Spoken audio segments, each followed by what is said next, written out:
ആകാശവാണി. നമസ്കാരം. പ്രാദേശിക വാർത്തകൾ വായിക്കുന്നത് സോഫിയ ഡാനിയൽ.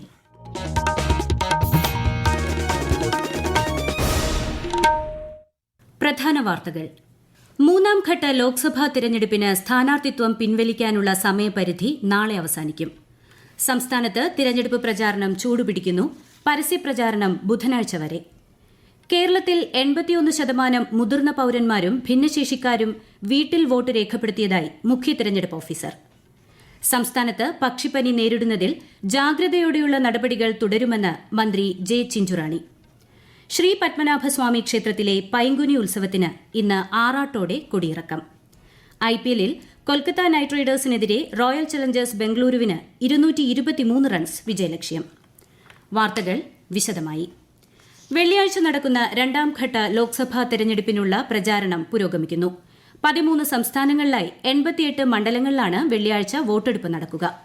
1210 സ്ഥാനാർത്ഥികളാണ് ഈ ഘട്ടത്തിൽ മത്സരരംഗത്തുള്ളത്.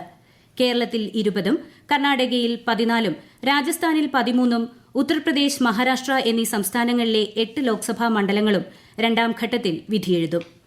ഇതിനു പുറമെ മധ്യപ്രദേശിലെ 7 സീറ്റുകളിലേക്കും അസം, ബീഹാർ എന്നിവിടങ്ങളിൽ നിന്ന് 5 സീറ്റുകളിലേക്കും പശ്ചിമബംഗാൾ, ഛത്തീസ്ഗഡ് എന്നിവിടങ്ങളിൽ 3 സീറ്റുകളിലേക്കുമുള്ള തിരഞ്ഞെടുപ്പും രണ്ടാം ഘട്ടത്തിലാണ് നടക്കുക.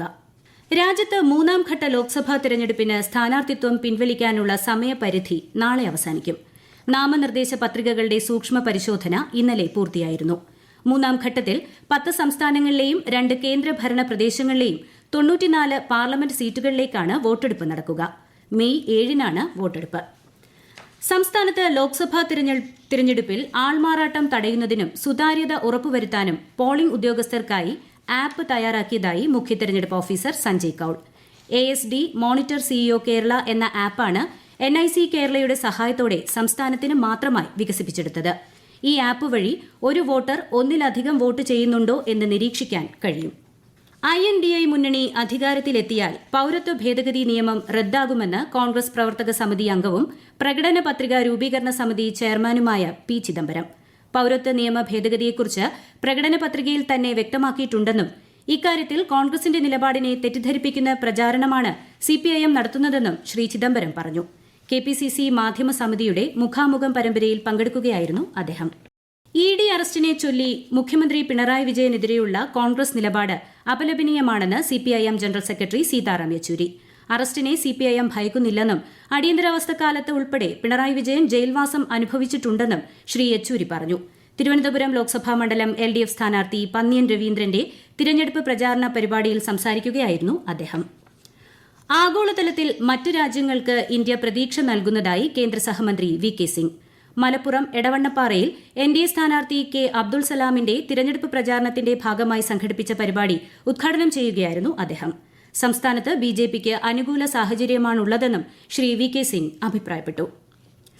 ആദ്യഘട്ടത്തിൽ വോട്ടെടുപ്പ് നടന്ന ലക്ഷദ്വീപ് ലോക്സഭാ മണ്ഡലം ഇത്തവണയും വലിയ ജനപങ്കാളിത്തത്തിനാണ് സാക്ഷ്യം വഹിച്ചത്. കൂടുതൽ വിവരങ്ങളുമായി ആകാശവാണി ലക്ഷദ്വീപ് പ്രതിനിധി അബ്ദുൾ സലാം.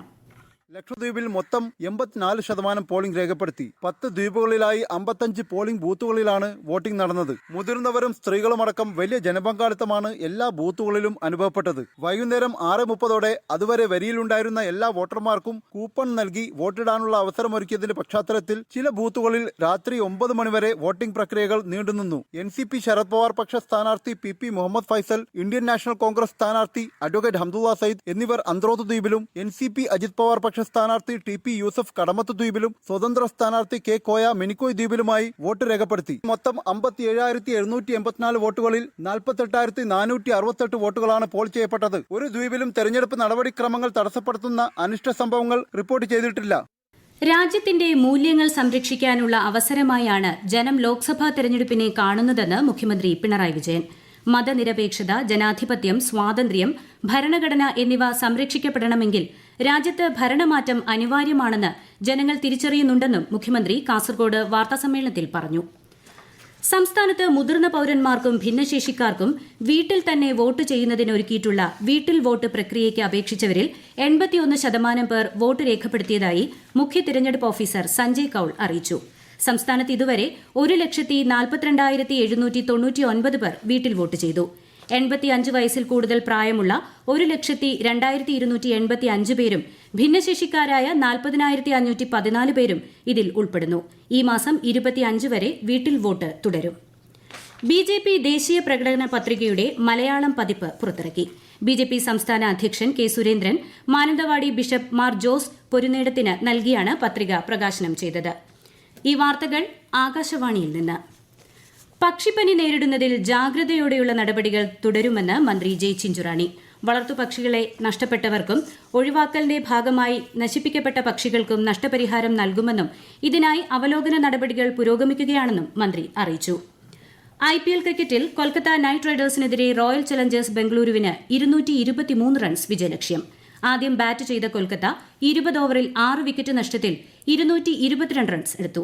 ഇന്നത്തെ രണ്ടാം മത്സരത്തിൽ രാത്രി 7:30 പഞ്ചാബ് കിങ്സ് ഗുജറാത്ത് ടൈറ്റൻസിനെ നേരിടും. തിരുവനന്തപുരം ശ്രീ പത്മനാഭസ്വാമി ക്ഷേത്രത്തിലെ പൈങ്കുനി ഉത്സവത്തോടനുബന്ധിച്ചുള്ള ആറാട്ട് ചടങ്ങുകൾ പുരോഗമിക്കുന്നു. ശ്രീകോവിലിൽ ദീപാരാധനയ്ക്ക് ശേഷം ഗരുഡവാഹനത്തിൽ ശ്രീ പത്മനാഭനെയും നരസിംഹമൂർത്തിയെയും ശ്രീകൃഷ്ണസ്വാമിയെയും പുറത്തെഴുന്നള്ളിക്കുന്നിടത്തോടെയാണ് ആറാട്ട് ഘോഷയാത്രയ്ക്ക് തുടക്കമായത്.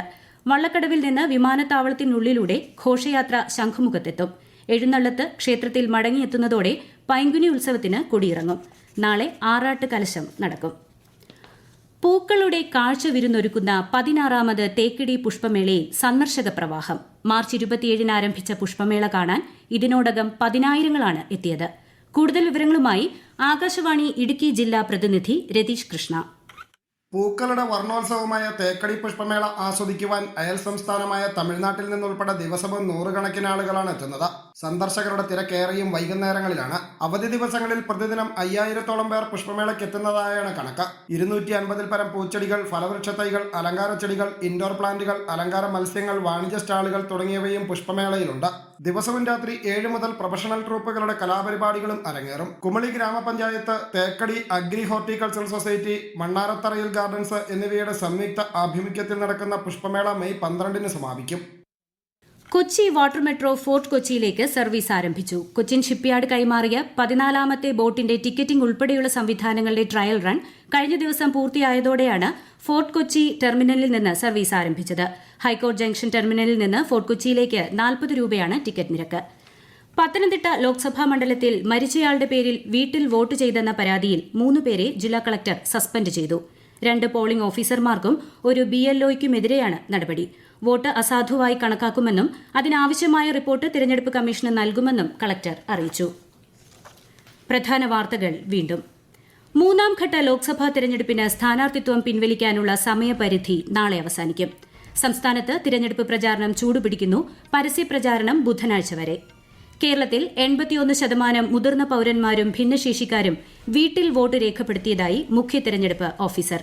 സംസ്ഥാനത്ത് പക്ഷിപ്പനി നേരിടുന്നതിൽ ജാഗ്രതയോടെയുള്ള നടപടികൾ തുടരുമെന്ന് മന്ത്രി ജെ ചിഞ്ചുറാണി. ശ്രീ പത്മനാഭസ്വാമി ക്ഷേത്രത്തിലെ പൈങ്കുനി ഉത്സവത്തിന് ഇന്ന് ആറാട്ടോടെ കൊടിയിറക്കം.